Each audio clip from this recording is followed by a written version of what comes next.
Bang, kalau boleh saya tanya ini Bang, terakhir Bang. Apakah Anda pernah punya pengalaman buruk secara pribadi dengan KPK?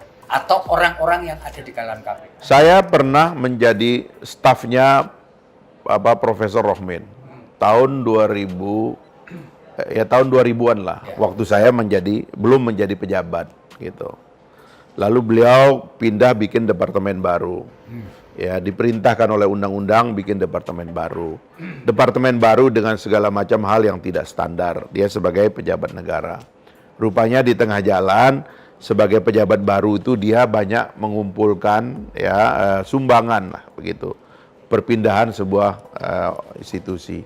Nah, rupanya kita bekerja di situ juga diberikan gaji dengan metode seperti itu. Saya bukan pejabat, saya kan nggak ngerti kan, karena slip gaji bukan pejabat dengan pejabat itu kan beda begitu. Nah, waktu beliau diperiksa, saya ikut diperiksa. Tapi dari situ saya memang mempelajari apa yang terjadi dengan KPK gitu loh.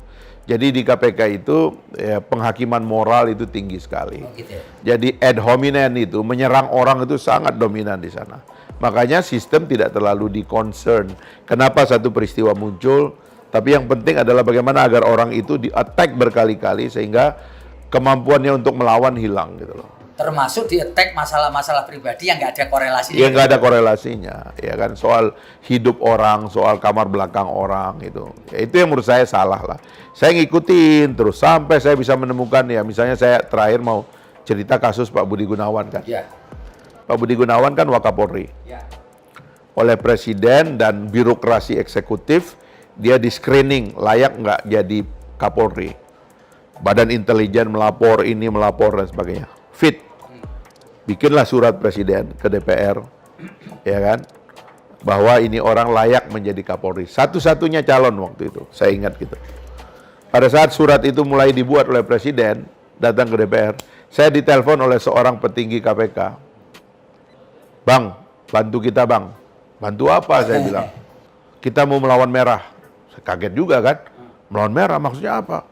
Ini Presiden ngotot katanya kirim BG katanya, karena mau ditekan sama Ibu Mega, katanya gitu ngomongnya. Mas saya nih orang. Saya bilang itu orang Anda belum periksa, jangan jadikan tersangka. Bahaya, saya bilang tuh. Oh enggak bang, buktinya banyak banget, kita udah punya alirannya segala macam gitu.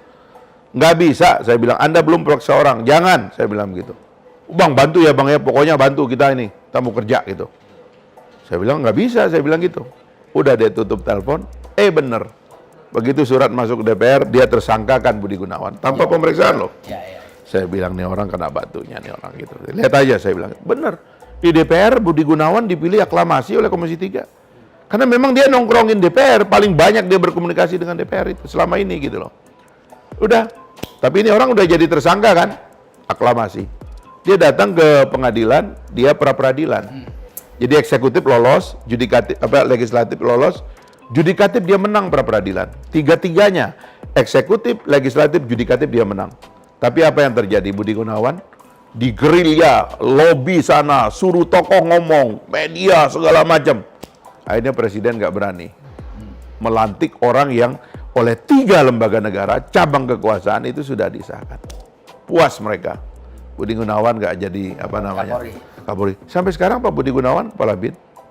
Sekarang kalau Anda mau memakai semangat KPK yang benar, apa yang Anda lakukan coba? Berpolitik. Dan saya cek-cek, oh rupanya ada persaingan begini, ini ingin jadi pejabat ini.